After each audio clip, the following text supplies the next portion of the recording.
Thank you for joining us for another episode of RIA Collective. My name is Charlie Van Derven. I'm your host. I'm super excited about our guest today. We'll get an introduction to Bob here in a moment. I want to remind everybody that our mission and our purpose is to help advisors who maybe are in a captive environment, not exactly what they expected coming out of school, and didn't have the flexibility that they anticipated, and working with people to help with their financial well-being that really kind of feel stuck.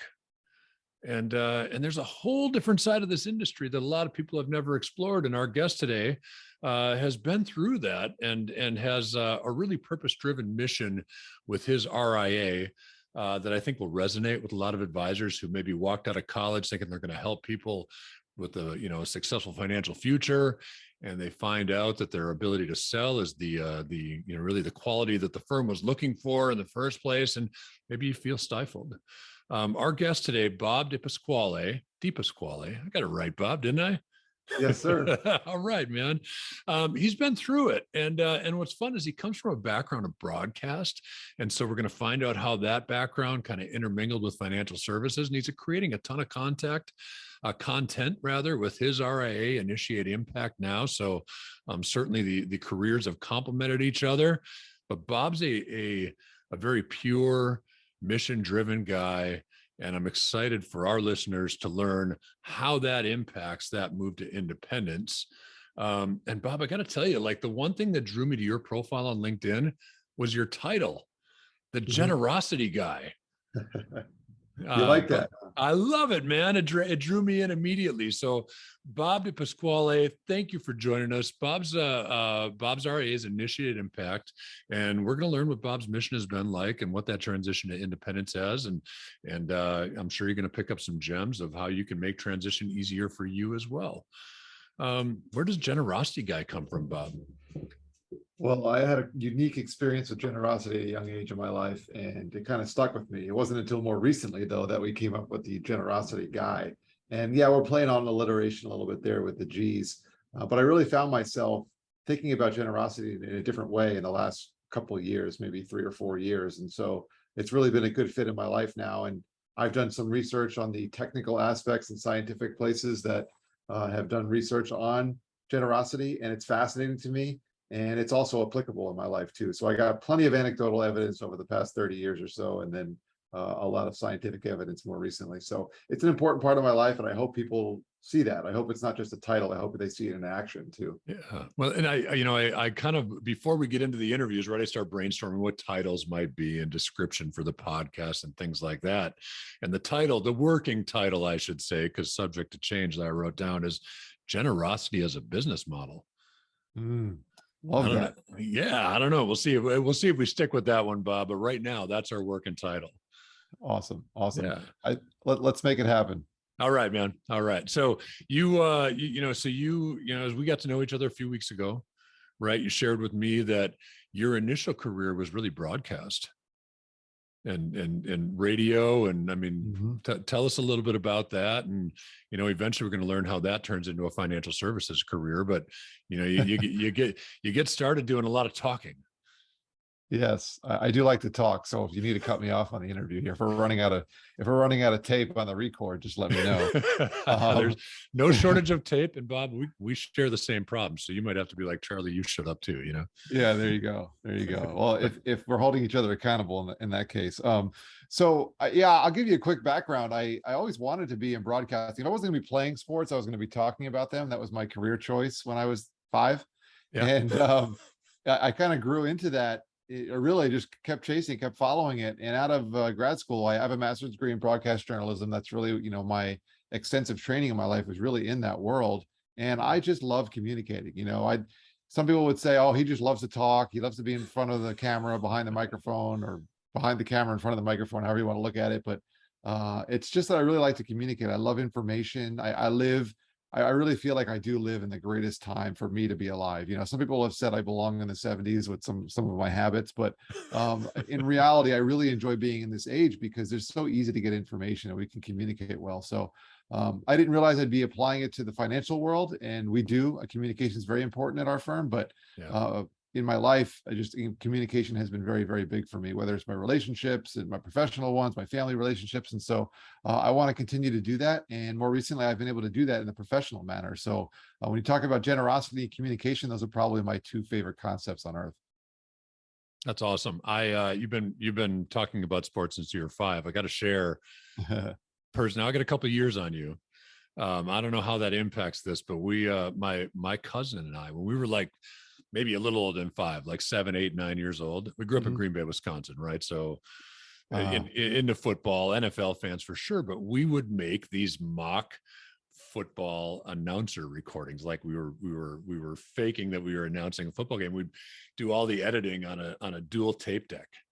Right. Oh, So oh man, it didn't stick with me like it did with you, but I'd probably something similar, right? Like we were just pretending we were announcers for football games when we were 6 or 7 years old. Yeah, I have similar recordings just like that. I remember going to the NFL Experience once when the Super Bowl was here in Miami, close to where I live, and I was probably a teenager by then, but they had like a little, one of the games or things that they had going on was record yourself announcing like the last year's Super Bowl. And I have a VHS tape of me doing it somewhere. Maybe my parents have it. I don't know. But yeah, I did the exact same thing, man. Those were the days, Yeah. I was either outside playing football, and when I was inside, I was watching it, and in some cases announcing and doing the recordings. Yeah. I'll tell you what, one of the cool things I did is when I was a kid, same age, right? My soccer coach, the youth soccer coach, was a guy named Johnny Gray, who played on some really bad Green Bay Packer teams. Back before they had, we've had 35 years of quarterback success, but prior to that, it was kind of bleak for a while there. But yeah, so I brought Johnny Gray to show and tell when I was in 3rd grade. Awesome, man. So the quarterback I remember before Favre was Don Majkowski. Yeah, the Magic Man. Yeah, man. He was a good player, but the team wasn't that good. No, the team was terrible. And Lynn Dickey before that. And oh yeah, God, we had some rough ones, man. Rich Whitehurst. God, yeah, there were some. Yeah. It's for another podcast. We could do a whole podcast around. We could, man. I've seen some terrible football in my day.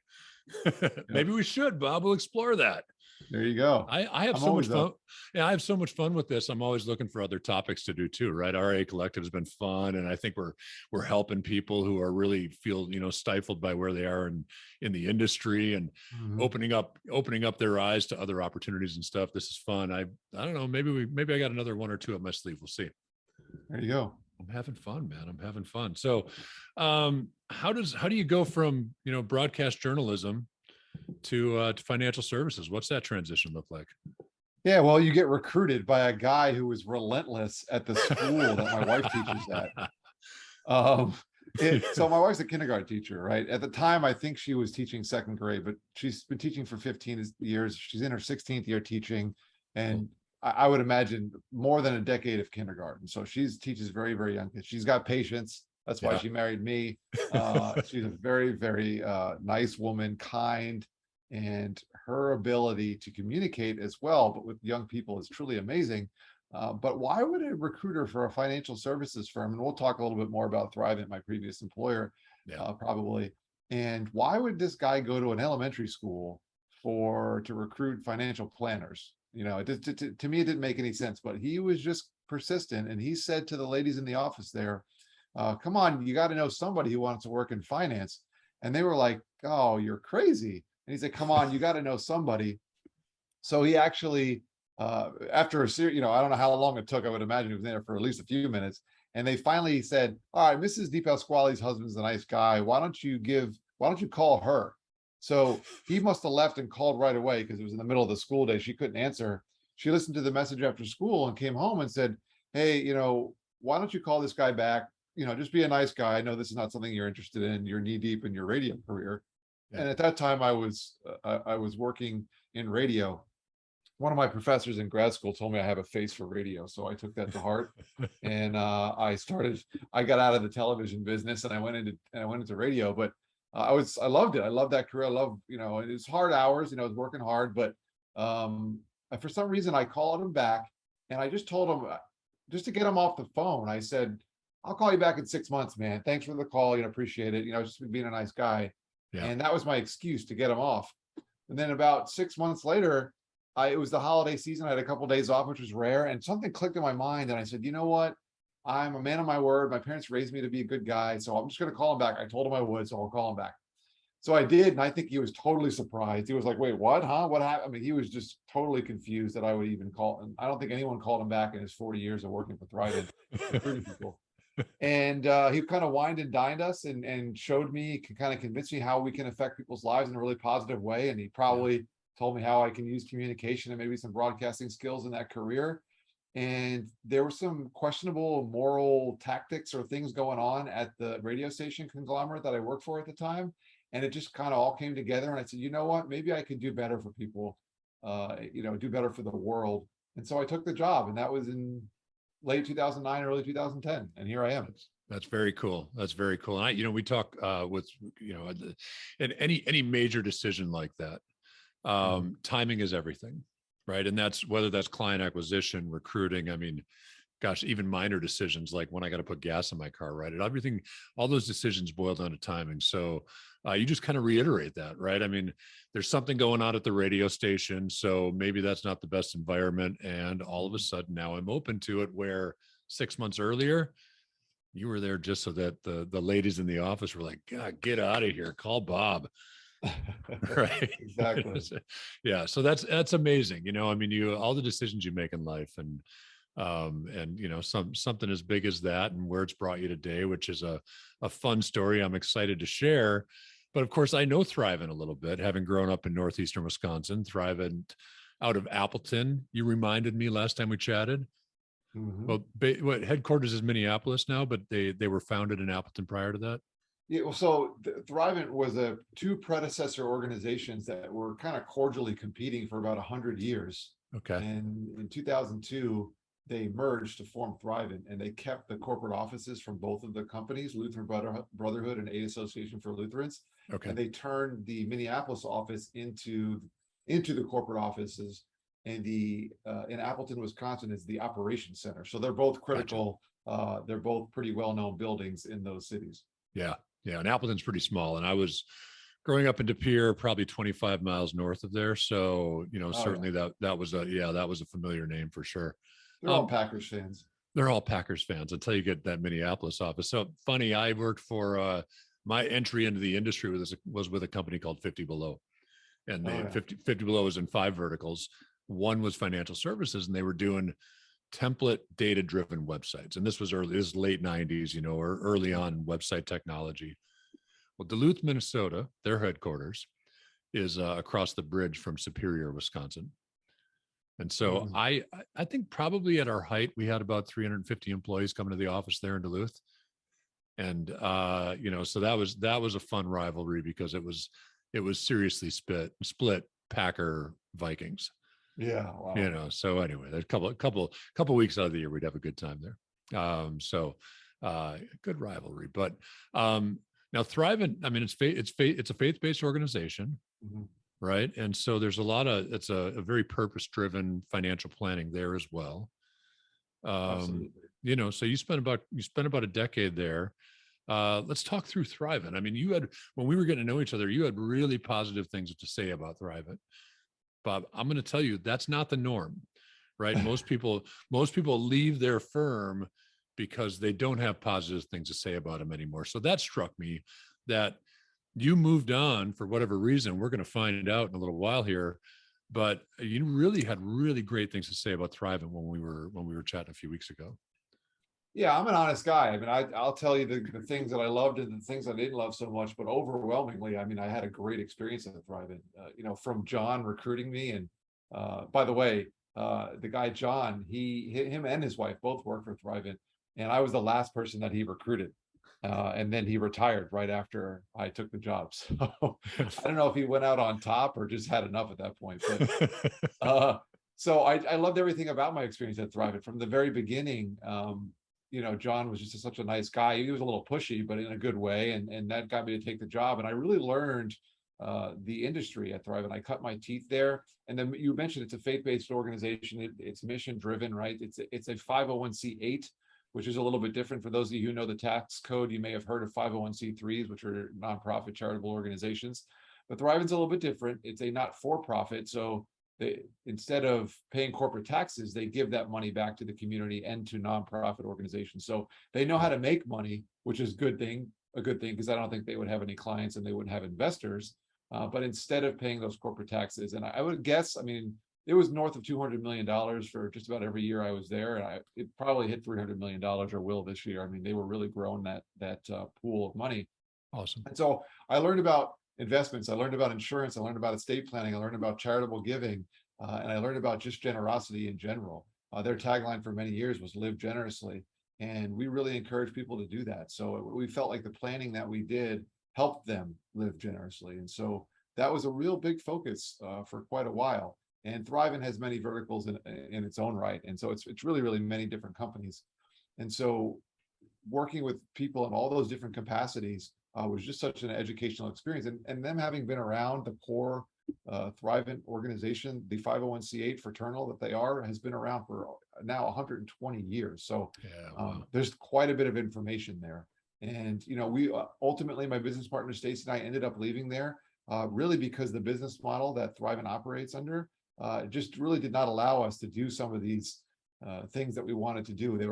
People were asking us to provide some services that it wasn't Thriven wasn't capable or didn't want to serve people well. In fact, they wanted to serve people well. And we had many conversations about it, but ultimately there were things that we just were not allowed to do there. And so that's why we left.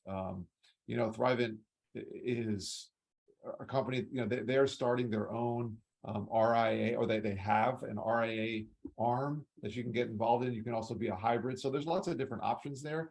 The best for us a year and a half ago at that time was for us to open our own organization. So we did. Cool. We talked about, you know, I think when we chatted a few weeks ago, we talked about, you know, technology, right? And open market technology, I think at this point, as commoditized as things have become, is probably, you know, maybe not always, but close to always better than firm technology, only in that open market's moving forward every day. Right. The firm says, hey, we're going to look at this financial planning software, and that's a project for 2022. And the project gets done, and then that gets band-aided for 3 or 4 years before it becomes a project again. Meanwhile, open market has raced past that. Any other like tech, and I don't mean to, you know, imply that about Thrivent, though. That's pretty much standard across the board as far as big firms are concerned. Yeah, absolutely. And like I said, I'll be honest. Yeah. So Thrivent spends, you know, hundreds of millions of dollars in technology.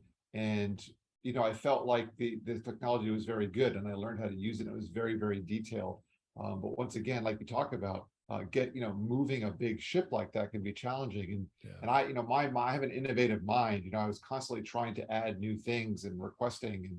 And so once again, if the best move for us was to move to a channel where I could make the decisions, you know, I mean, maybe it's a little bit of ego, but I think it's just a lot of desire to be modern. And that's one of our values at Initiate Impact is modernity. Like we want to be on the cutting edge of things. And so, you know, I want to be an early adopter of things. And so that's just very, very hard at such a large organization with thousands upon thousands of employees. So, yeah, absolutely. I don't think you're speaking out of turn at all. I think a lot of big organizations have technology that's really, really good for large organizations to keep a handle on data and information and allow people to do mass training and to work on these things together, right? But if you want to be small and nimble, it's just not possible, right? So now there's 2 salaried employees at our firm right now, me and my business partner. We're much, much more nimble. We just You can move quickly, allows you to service clients better. You know, you didn't say it directly, so and stop me. I'm not trying to put words in your mouth. Another issue that I see a lot of advisors run into is that within the confines of that firm, you said with certain things we wanted, again, I'll paraphrase, certain things that we wanted to do with our clients that we simply couldn't do.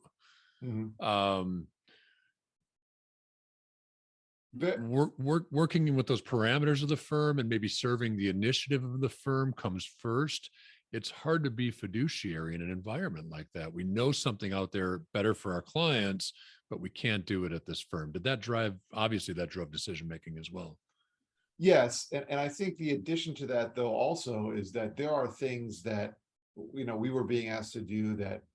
Once again, Thrivent, it wasn't necessarily because we weren't able to prioritize the needs of the larger organization. We just did not have the time or the ability to be paid for those things. Like, for example, like we would do, endless hours of tax evaluation and tax planning for people to help them figure out the best way to structure their business and their personal taxes, and sometimes taxes for other organizations that they were investors in, or working through the financials of a foundation that they wanted to start. But ultimately, we put all this work in, but then we weren't able to actually sign as a filer on the taxes. Right. And that just created all kinds of inefficiencies between speaking with other professionals in their lives. And we never really had a problem with CPAs or enrolled agents. Some people said, oh gosh, working with CPAs is challenging. I never had a problem with CPA. The problem was that we were overlapping on the work. And in that business model, it's just not possible. But when you're your own registered investment advisor, you can decide to make that part of your offering and not have to worry about communicating with others. So now people can come to us, and like you said, we can serve them better because we can do all that. We save them time and money because they don't have to go to another professional to do that. Yeah. And that's awesome. Yeah. Just the inability to charge, right? I mean, even something as simple as that, the amount of work that's going out, but unable to bill for. So completely understood. So you moved from one mission driven, we'll call it faith-based, but mission driven organization. Mm-hmm. And it sounds like you embodied a lot of that in moving over to and starting Initiate Impact. Yeah. And Stacy and I had this conversation. We were talking about, all right, there's a lot of values and things that Thrivent that we want to keep, but we don't want to be Thrivent. We want to be Initiate Impact. We want to have a deeper focus on the things that are most important to us. So yes, we've brought over, ported, if you will, some of those concepts for sure. But I think we've kind of added on to it a little bit with the modernity and the technology, right? So we not only do we want to help people be generous, but we want to help them doing it in the most modern, technologically advanced type of way. And that's very, very important to us because we think and we believe that the next generation of generous people in this world are going to be technologically savvy. I would expect that's the case. We had a new guy start today at Social Advisors. So RIA Collective, one thing, Social Advisors, the company side of things. Mm-hmm. And he's already revolutionizing me. It's 1:30, right? So he came and he's shadowing me for the day, and he'll shadow operations for the rest of the week. But why aren't you doing it this way and that way, right? So now we work in a technical environment all the time, but I'll call him a kid. Logan's a kid, but at 27, he's not a kid at all. He just seems that way to me because I'm getting on, right? But he came in, he's changed the way I'm doing things. He's been here 4.5 hours. So wow. Yeah, I completely agree, right? The next generation is going to be more tech savvy than anybody before them. So love that. One concern, Bob, that most every advisor has when they make that leap is retaining assets. Mm-hmm. Absolutely. So, and a lot of, and give me what you can. Again, we don't, I don't need to get into the nitty gritty of things, but what was that separation like with Thrivent? Was it scratching and clawing to keep assets? And I want to dig into your brain a little bit and find out if there's anything that you did well before that departure that helped you retain the assets that you had built in that decade at Thrivent. Well, Charlie, to be honest with you, the best thing that we ever did was, so our business model at Initiate Impact is we're not focused on the amount of assets. We charge people based on their income and their net worth for our family office style service, but it does not matter what platform the assets are on. We're going to manage those, whether it's real estate or investments, if you want to keep it on a different platform, but we're still providing the advice and the recommendations related to that. So I do know that what you're talking about can be a big conversation for people to try to figure out how you can do that legally. Do you have non-competes? What's the amount of time frame? How can you communicate with people? If you're at a large broker, you may be part of the broker protocol. That can make it a little bit easier. But for our situation, that was not the case. And so we kind of flipped our business model on its head, and instead we really didn't want to serve. And we felt that in the business model that we wanted to, we would be incapable of providing the service that we would promise to people. So we severely cut back the amount of people that we were serving. to serve them deeper, to be, instead of be a mile wide and an inch deep with all of the families that we serve, we wanted to be a mile deep and an inch wide with a select few people. So, and that's what we did. So for us, I don't know if that was the perfect way to do it. We had to give up quite a few professional relationships, but it enabled us to find a deeper purpose in the work that we did. And that's how we did it. I'm not saying that's the perfect way to do it, but I've heard a lot of people have different ways of trying to retain assets, but that really wasn't actually a focus of ours. That's very cool. Yeah, I appreciate that answer. And maybe this is a, kind of a wirehouse broker type model, but there's usually such a push for maximizing the households you serve. And I won't bring any any big brands into it, but I know certain brands that expect their advisors to carry 400 or 500 households. And I've always questioned how you can actually be serving households more than one person, right? You got to meet with them every, I've always questioned how you could actually serve 400 households.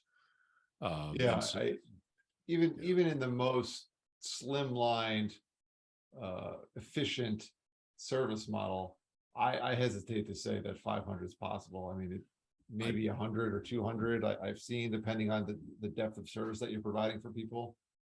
It's very, very challenging. And so right now, thankfully, we're not dealing with that issue right now. We're being very, very proactive.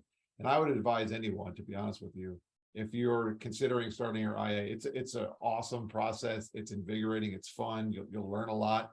But the way that you're going to be the most successful, in my humble opinion, is that you provide proactive service to as many people as you can, and nothing beyond that, especially when you start. Because if you're not being proactive and it's a reactionary business, I think you're going to end up right back where you started eventually. Completely agree. And it's we've interviewed leaders at other RIAs that came out of that wirehouse and brought that wirehouse mindset to their RIA, only to have it kind of blow up, right? Where the first couple of years of the RIA were difficult because they're trying to serve without, you go from I'll call it producer, we could call it, but you go from producer at a firm to CEO of an RIA. There's a whole lot more on your plate than just the client aspect of it, right? You're running a business now as opposed to building a book of business, right? So lots of differences there. Anything in that change from Thrivent to Initiate Impact that was particularly surprising for you that you didn't anticipate? Well, I'll be honest with you. I would tell you should never underestimate the quality of work that you do. Not that I didn't think I was effective over 12 years at Thrivent, my business partner, Stacy, 15. So we came into Initiate Impact with 27 years of combined experience starting the firm.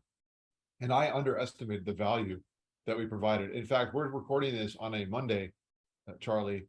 Yesterday on Sunday, someone came up to me, hadn't seen them since my time at Thrivent, and they were talking about, not even so much about me, but our team when we were at Thrivent, and specifically my mom, who was our office manager and receptionist, and how effective she was at communicating with people and getting back to them right away. And so it was very, very surprising to me that so many people, this is just one of hundreds, that have reached out to me. It hasn't been me reaching out to them. They've reached out to us.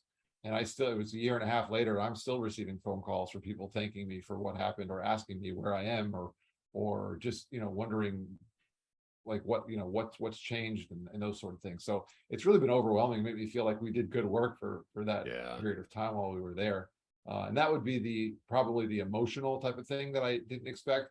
And then I'd say the more technical thing, because maybe this will be helpful for listeners as well, is that running an RIA is running a business. And so although I gave business advice to people for 12 years, help them work through their business and know the ins and outs of what they did, it's totally different when you own your own business.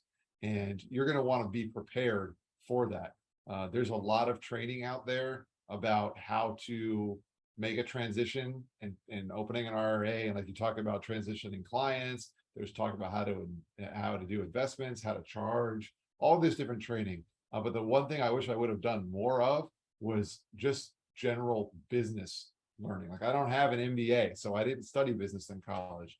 I would suggest that people not financial industry specific. I would study business specifically, just to learn what it's like to be an owner and founder of a company, and when you have to start thinking about things like branding, marketing, payroll, workers' compensation, like those type of things that just don't come up when you're a captive agent or when you're a producer for a larger firm.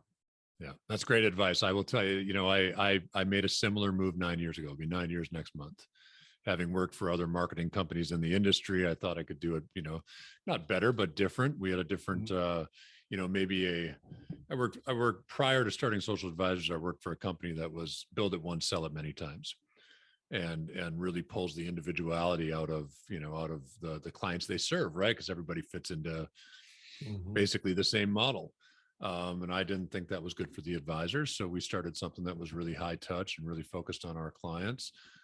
And so I had the vision, but I hadn't run a business before. I'd run departments, but man, yeah, what a difference. So as you get started, I think that was the biggest learning curve for me too. Know your numbers, you've got operations and fulfillment, you've got sales and marketing, and you've got accounting. Now within financial services, of course, you've got the compliance component as well.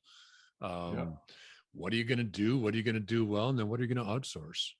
Really? So those were the decisions that we had to make. And, but yeah, I agree with you. Like there was such a learning curve just on running a business instead of running a marketing department inside or a business development department inside another firm. So that was crazy. Yeah. So now tell me about the name a little bit. I mean, you're a purpose-driven guy. You've got this purpose-driven background with an RIA that we're going to talk about starting an RIA during COVID, by the way, in a second. But, Initiate Impact is an awesome name, Bob. Where does that come from? Did you do your market research? Is that where that is? Or is that just something that you and Stacy felt? Well, it's a little bit of market research and a lot of deep thought. And so, we considered Bob and Stacy Wealth Management or DePasquale and Jacobs, partners, whatever. We considered all these things. And then we realized, with some of our market research, the modern investor and the modern philanthropist wants to be involved and wants to have creativity is really important. And we thought, it's probably not a great thing to have our name on it and just be wealth management, because we believe we're more than wealth management, or we believe that wealth is more than money. And so that was really, really important to us. And the other thing was the only real I don't know if scientific is the right word, but we did consider not having our names on it because, who knows, someday if we want this to be a marketable company as well, it'd probably be better not to just have our names on it. And so that was the first round of, okay, how are we going to structure this name, right? Is it going to be your typical wealth management firm name? And once we decided we wanted to be different, then the question was, okay, what are the value, like what's most important to what we're doing and what the people that we serve, like what do they really care about? And many of them told us, well, we want to make an impact with our business and with our, philanthropic efforts. And so we said, you know what, that's a great thing. So impact will be in there. And we thought of that was probably the first word. And then a whole bunch of other ideas came to mind. And we settled on Initiate because in my experience, and Stacy's too, in our almost 30 years at the time of experience of working with families, is the vast majority of them have the desire and the ability to make a positive impact with their resources, their time, their money, their talents, all of that. The problem is they feel intimidated or they don't realize that they're capable of that. Either some people think you have to have $200 million to be a philanthropist, and some people think that you have to know a lot of people. And I don't think that's the case either. And we can get off on a whole tangent on that, but what we realize is the most important thing is just to start. And we came up with Initiate because that's once again, going with alliteration, the I of Initiate and the I of Impact. And as you can see on our logo back here, if you see on the screen, this is our logo, and that's people. We want to talk about community making an impact together. And so the two I's just fit really well. A friend of mine who's a graphic designer was kind of helped me work through that. And the purpose of the name is because it's most important that you just initiate your impact. And the families that we work with, hopefully we're helping them do that. And if they can initiate it, I guarantee that they'll be successful in the long run. Yeah. That's amazing. Do the next best thing, right? Get started and then just do the next best thing. Absolutely. Yeah. And it's a great logo, man. It really is. So if you're listening to the audio version on whatever streaming platform, you got to go check out, it's just initiateimpact.com, right? I didn't even, okay, cool. So initiateimpact.com, go check out that logo because they did a great job. And if you're in Fort Lauderdale area, that's where Bob and his partner are based out of. We'll talk about where that's going. But first, Bob, you started an RIA during COVID. Dude, who does that? We do, apparently. So apparently there's, I can't remember the statistic now, but some ridiculous amount of businesses started during COVID. So it was actually popular to do this. And I think had something to do with the work from home environment. Yeah. Or people being out of a job and say, you know what, I just need to start a company.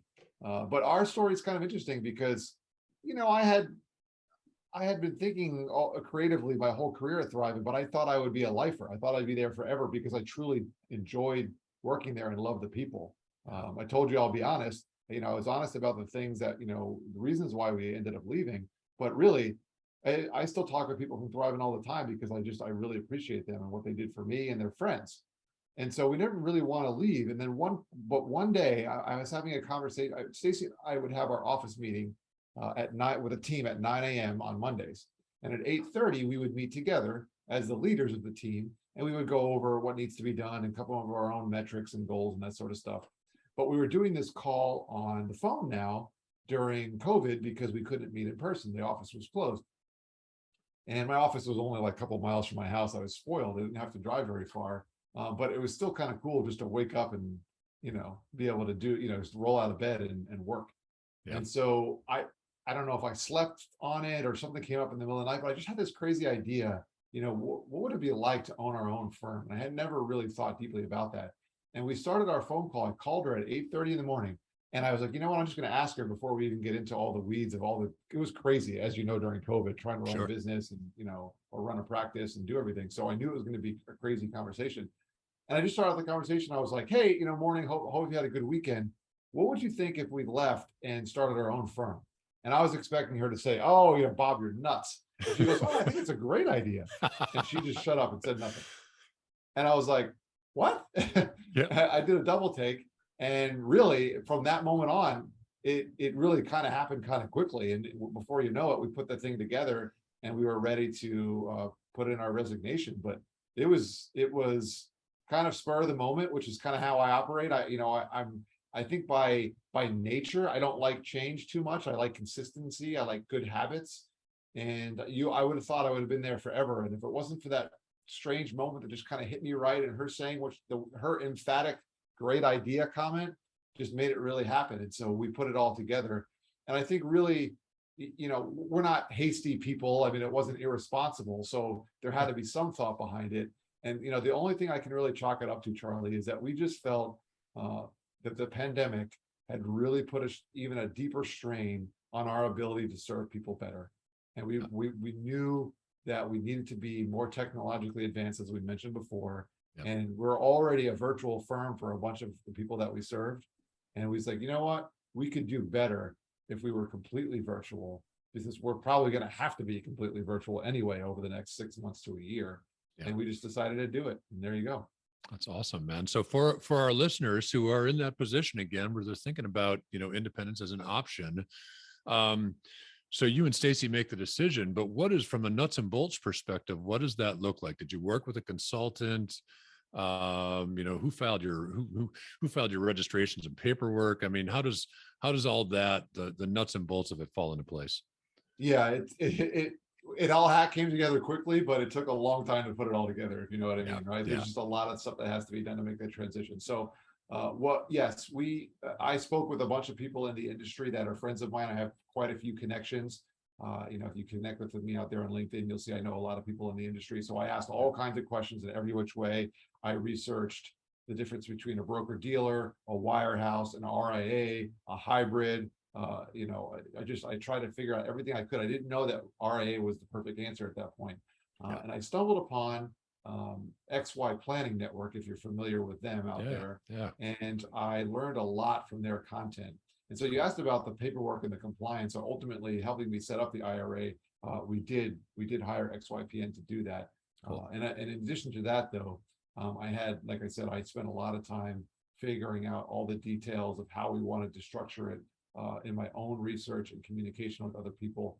And to be honest with you, listening to a lot of podcasts like this one, that I'm sure will be very helpful for people. Yeah, and you're a great guy to have on, Bob, because you've recently gone through it, right? You've gone through the nuts and bolts of it. You've done your research. Other interviews really similar to this, right? Is just everybody's got a little different experience. Everybody's got a little, I wish I'd have done this a little differently. I did this well, and then the episode that'll actually drop this week is a breakaway attorney named Corey Kupfer, and Corey was, man, 20 or 25 minutes or so is what we spoke, but man, he just spilled it, like from the legal perspective, right? So that'll publish here middle September, but that's a great one. So thanks for lending your experience and your knowledge here.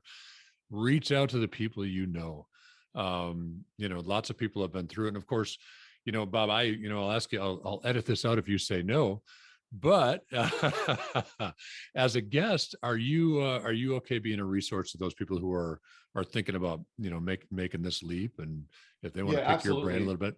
Awesome, man. Absolutely. I would love to do that. I would love to support other people. I definitely believe in the abundance mindset. There's so much opportunity out there.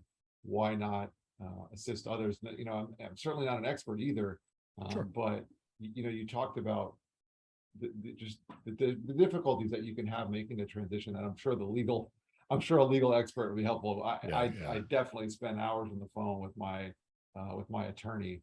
So if you have a trusted person that is an attorney, that's an expert in that area, you would definitely want to work with that person.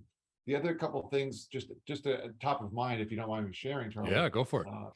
Things that I wish I would have probably spent a little bit more time researching. I talked about, running a business, and all of those topics of running a business. I wish I would have spent more time on the front end researching those. And so now I have plenty of thoughts and ideas about setting up your organization, like what corporate structure it should have. Should it be a C corp, a partnership, an S corp, sole proprietorship? Who knows? There's different reasons for all of them, but I can have intelligent conversations about that. I wish I would have spent more time and hired a marketing expert in the beginning. Marketing and branding. I mean, we had this nice logo, and I was like, well, wait a minute, this is a great logo, but how are we going to share that? And what does it mean? So all of those things, those are really important things to talk about. So marketing, branding, taxes, and how to set up your company are really, really important. And then from a compliance perspective, I will absolutely take your phone call or your DM about compliance, but I will probably have to default and point you in a different direction, because that's a tough one.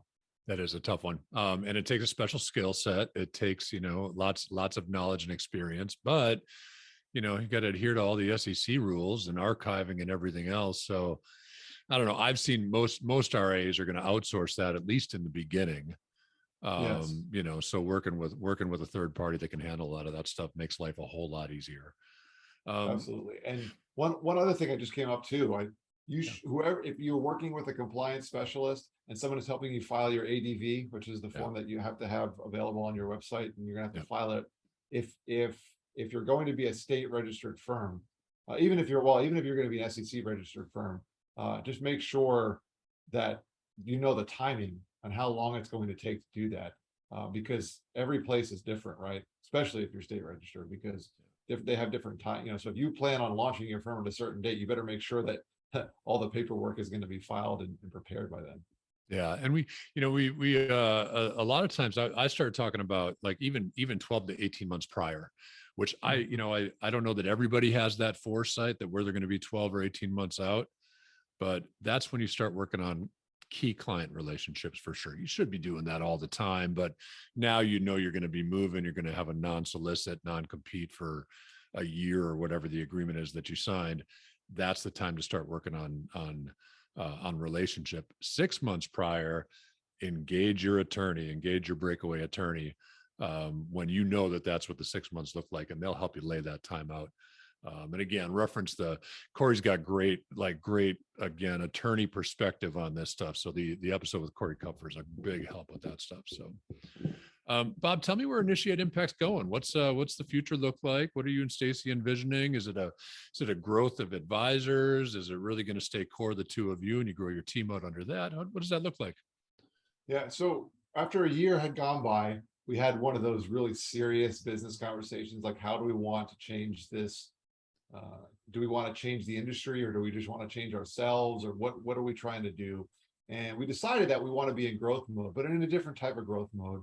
We're not looking to double our size or anything. We want to really make sure that our focus is on the partners that we serve. We use the word partners. Yeah. And so, yes, we are in growth mode. I would love to take phone calls from people who are looking to either get into the industry or learn more about it, because hopefully in the near future, we're going to need to expand our team.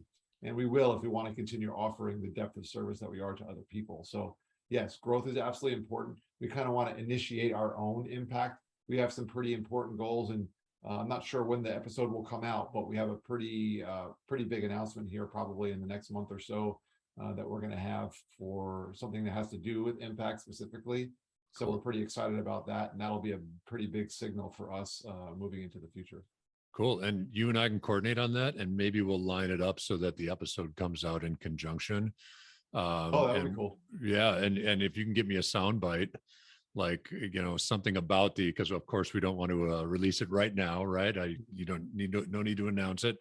But before release it, we'll get a little sound bite so we can add to the front end of it, or, find a way to work that announcement into, so yeah, we'll line it up so that it fits your timeline. Awesome. That would be great. Yeah. Yeah. Bob, you're willing to give advice and share your experience. You guys already have the vision of we will be expanding in order to be able to, provide that depth of service. We do need to add people to the team. I know you're active like crazy on LinkedIn. Mm-hmm. So, and you got a unique last name, or at least unique to me, Bob DePasquale. What's the easiest way for someone to reach out to you? Well, since we talk about LinkedIn a lot, if a lot of your listeners and viewers are there, that's a great place. I'm at BDPA on just about all the other social platforms, BDEPA. That's probably the best place to get a hold of me at those places, and that way we can have a conversation. Like I said, we'd love to talk, share information, and Charlie, I'm also the type of person I love to learn. So you can reach out to me if you want to tell me something. In fact, I probably would really appreciate that. Yeah. That's really cool. And of course, learn more about the firm at Initiate Impact. I love the mission you guys have. I love the impact you're making on not only the lives of your clients, but the people they impact. That's so cool. And I love serving this segment of the industry, Bob, because, people make a change when they don't feel like, as we talked about, you are in a position to provide the service that you want to provide your clients, whether that's because you're dialing for dollars at a big wirehouse, or the firm you're with just doesn't have the depth or ability to support clients like you want to.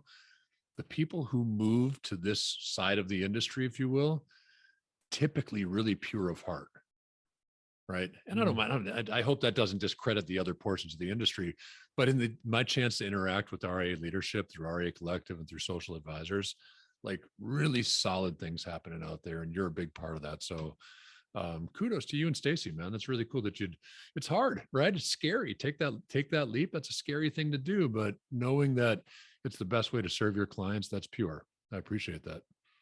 Yeah, I appreciate your kind words. And I agree, this side of the industry has a unique heart for serving people. And we felt like it was a good fit for us, and it has been so far. And I would just encourage just about anyone, make sure that you're serving people well in whatever your position is, whatever your job is, because I think you can do that at just about any company, in any business model. You can do a good job for people. When it comes to the point that you want some customization and you want to be able to develop something, you have a creative mind, whether that's a business mind or an artist mind type, then you start considering the way that you can live that out as best as possible. And in our industry, it happens to be the registered investment advisor channel.